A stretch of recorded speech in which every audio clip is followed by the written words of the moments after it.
We have with us special guest Kendra Shaffer. Kendra, can you hear me all right? I can hear you. And I can hear you. All right. She's the mother of the only senior, Abbie Jo. Brian and Kendra have four children, 2 girls, 2 boys. 2 of them have graduated, and they're enjoying young adulthood. Chloe's even given you a grandchild to play with, and I know you and Brian are enjoying that. Yes. So that leaves you with 2 kids remaining in high school. And so all that to say, what's it like knowing, your youngest daughter is playing her final games of her regular season of her senior year? What's that been like for you as a mama? Bittersweet.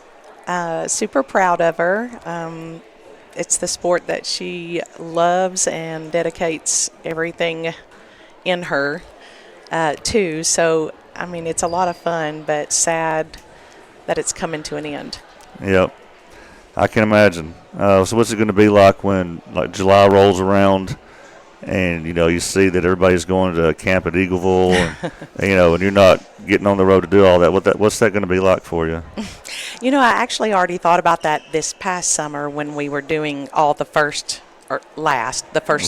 And, I think it's going to be a little hard. As much as she loves it, I do too. And it's crazy busy. It's a really busy schedule. But it's also a whole lot of fun to watch your kids do something that they're so passionate about. Oh, yeah. So not to focus on the bad memories, but it's worth mentioning, talk about the journey that Abbie Jo went on, her junior season. And so she had the minor injury in basketball. So her sophomore year, she missed the last couple of games when they really needed her because both of our post players were hurt. Yes. So she had that, but then playing some travel volleyball, she had the injury, and we found out she's going to miss her whole junior season. And so just talk about that challenging time period and how that was for her and for you both. Just summarize her junior year. That was a really tough time in her life and my life too. Probably the hardest she's been through in her 17 years. Like you said, she broke her wrist, and that set her back, a couple of months, but she was determined to come back. And then literally the first volleyball game back, which was travel ball, she tore her ACL. Yep. And it was just a devastating blow. She had to really work hard, both mentally and physically, to come back from that. And she did. She came back really well and really fast. She actually kind of told the doctor when she was going to come back. Well, what was the initial when they said, okay, you're going to be out this long versus what it really ended up being? So, they've kind of shortened the time. It used to be a full year before you could come back from ACL. And, a lot of athletes come back solidly in 8 months. And college and professional even come back as early as 6 months. So that was definitely her goal, and actually even sooner. Yeah. She told the doctor she was going to come back for the first basketball game. Did you really think that in your mind that could be done when she said that? I kind of did. Like, if anyone who knows Abbie Jo knows that she's the most stubborn and determined girl you'll ever meet. So, ready or not, I knew she was coming back. Well, that was amazing to me because it was at Cascade, I think at the Cascade Middle School, the first game. Yes. And seeing her out there warming up, and then she came in and played. It's like, wow, she really did it. She actually came back in 5.5 months. So I was going to say, what was the total? It was the injury to the game. It was 5.5 months. So she was practicing with the team at a little before 5 months, but truly being released to come back was 5.5 months. That's amazing. And, I don't think this gets said enough, but, after the injury, I don't think anybody would have blamed her if she said, you know what, guys, I'm done with basketball. I'm just going to focus on volleyball. Right. That with this injury, I can't take any chances. And, buddy, she didn't do that. And she could have at least said, well, I'm going to sit out junior year of basketball and not risk it, but I'll be back for senior. No, she was there day one, and I'm sure Coach Jean appreciates that. The fans certainly, me that sits there and watches every game, I certainly appreciate that.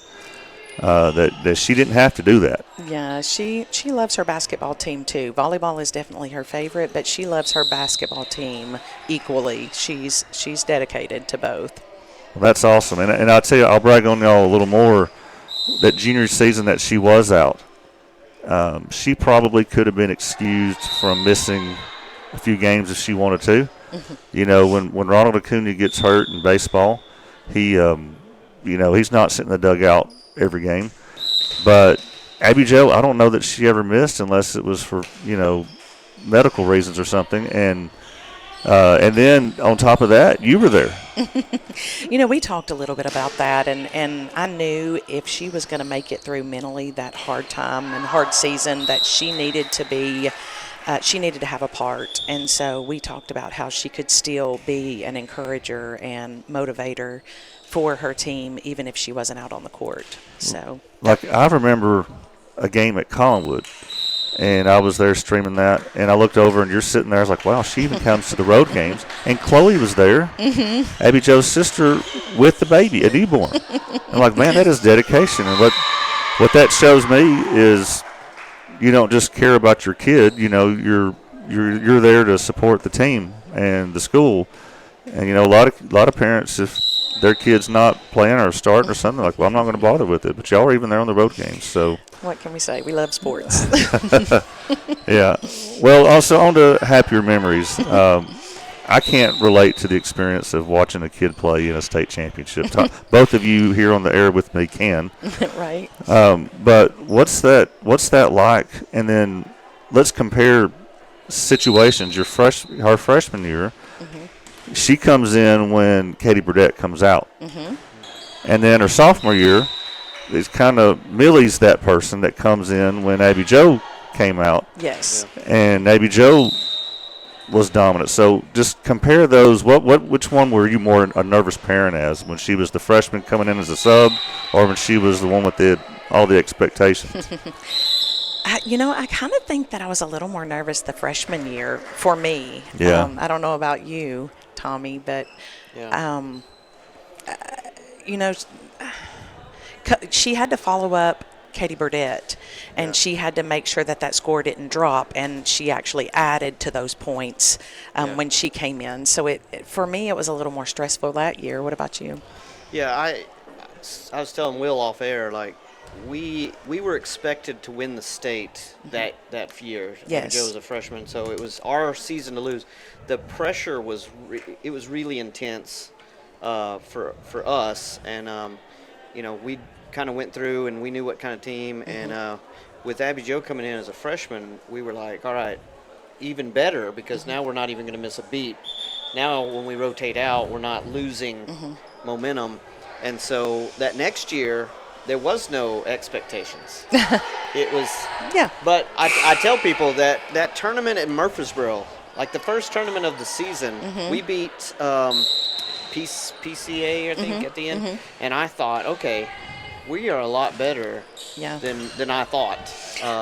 And went on to win the state championship. Yeah. Well, and to add to that, I know this sounds crazy or to overconfident or whatever, but I knew somewhere around halfway through that sophomore season, I knew we were going to win.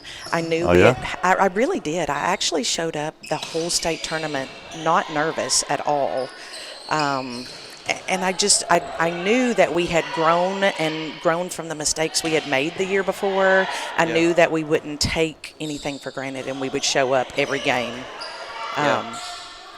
Well, it wasn't the 2022 year the year that everybody kind of said Summertown's too short, and that they weren't expecting, they kind of were the underdogs and went in. I think so. I think they say that a lot, though. We're scrappy. Yeah. Well, when you lose Katie Burdett, you are shorter than you used to be. I mean, That's true. Katie was a mountain in the middle. She was bigger than her body gave her credit for. Yes.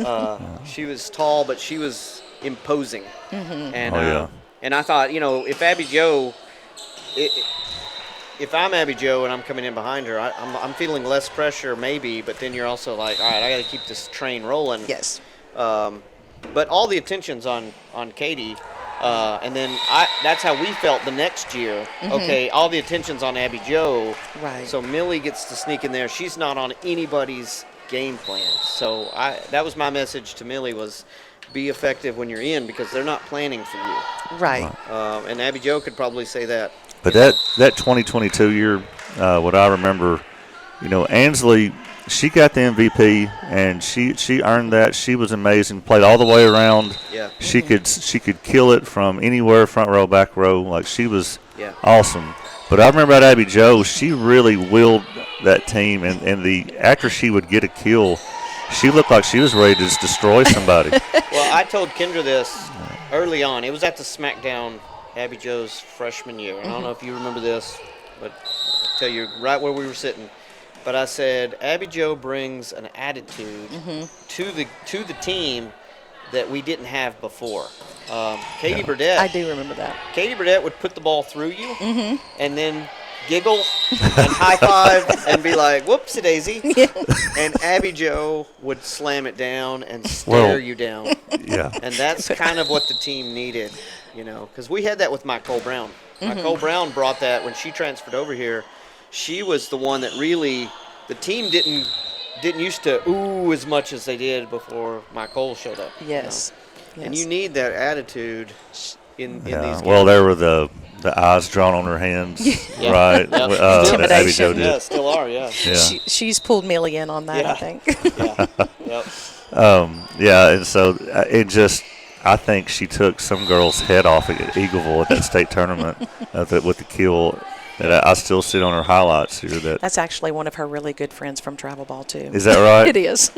Oh, that poor kid. I mean, and then the Cell Creek game, Abbie Jo did a lot to will them through that one too. And I think that one went into 5 sets. That was Yes, that was a tough one. Yeah. For sure. And then Loretta had beaten you in 2022. In the winners bracket. Momentum. They were not under our thumb anymore. Right. Because they had been. Whether they want to admit it or not, they had been, and they were starting to figure out that they could beat us. Yes, and was beating us. So. Well, I'm just gonna kind of off the wall question here, but do you miss the sport of softball? Well, I'm in this like right now in this busy schedule. No, there are times that I miss it. Just that outside sport, and she loved it for a time, but she just got so busy with volleyball and basketball that there was just I enjoyed the break. I don't know how Mackenzie Reynolds and her parents did it, playing all three all the way through. I mean, that's almost impossible to do. But let's not forget Abbie Jo. She was on that undefeated middle school team in 2021 with Olivia Woods, Hannah Jones. Yes. I'll never forget that 10-inning game that was won here against Lincoln County to advance. Yes, at one point. So, just throwing this out there, Tommy, you remember, I think your freshman year, my sophomore year, Doug Riggs never played on the baseball team until after his senior basketball season was over. And he just decided to go out there to the baseball field and try out. And he ended up, busting homers and playing a really good left field. That's Olivia Riggs' dad. Yep. And so, what do you think, Kendra? After Abbie Jo's senior basketball season's over, brand new softball coach. There's an opening at first base because Anna Burleson just graduated. So, what do you think? Just go out there and see if she can still bust homers like she did as an 8th grader. Why don't we try that? I mean, as her mom, I know she could do it. I don't think that she's interested, though. Oh, come on. We've got a few months to work on her. Well, I know Abbie Jo was probably sick of this question. You're probably sick of this question because the important thing is that you enjoy the moment and make the most out of this year. Right. But what are the next steps? What do we think the next steps are? Or are we just not even going to think about that and just enjoy the year? Well, unfortunately, collegiate sports, you have to think about that in high school, if that's what you're asking. Yeah. I think that she loves the sport enough that she would love to play it in college if she gets the opportunity. She's open to that. And we are going to be playing on a travel team this season. Since she missed last season, she kind Right. of that junior year was stolen from her, and she was not able to, reach out to colleges like you normally would. So Sure. we are going to do that after regular volleyball season, and just kind of see where that goes. Okay. All right. And so there's not a particular there's like career path yet. Is anything like that coming up? Something she sees herself wanting to do? That is also, right now she really enjoys videography. She loves Yeah. sports videography, and that is definitely another option. She would love to be on a collegiate team to follow them, ride with them, and video for them. Well, she's always so busy with sports. I know I could have put her to use in some of the stuff that we do, because she does great work with her videos, and it's a different type of video mixing that I never learned to do, because I'm more of just like a highlights person of what happened and all, and she makes those hype videos that the kids love. Yes, that's what she loves. And that's not a skill that I've ever obtained. So she's and to be interested in that at her age is she could really go somewhere with that. I'm proud of her. I'm proud of her that she's really found something and kind of really dug in and tried it out. So, well, Tommy, anything else you want to add to this drilling of Abbie Jo's mother up here? She can do weddings too. I was in a wedding. yes. She videoed the clips, and so. Oh yeah. It takes creativity to come up with things and shots, and I'm glad that at her age she's getting to really think about those things, because in high school you could have dropped me off at Walmart. I don't know if I'd have found my way home. So it's always impressive. Well, I gotta say, know what to do. she had several volleyball players that were her age that were playing, but she's the only one left, and I appreciate those who stick it out to the end, and she overcame a lot to do that. So I appreciate her, appreciate you, and all you've done for her in that process. Because I got to be at all these games, and so I like them to be good, and she has definitely made them more entertaining for me. So Thank you. well, Kendra, thank you for joining us. We'll let you go down and enjoy the last set of her senior year at home. Is district here? Yes. So this is not really the last home game. And we actually have another, I think next week we have one more home. And we have Central. That's right. Yeah, Okay. So. Very good. All right, well, thank you, Kendra. Okay, thank you.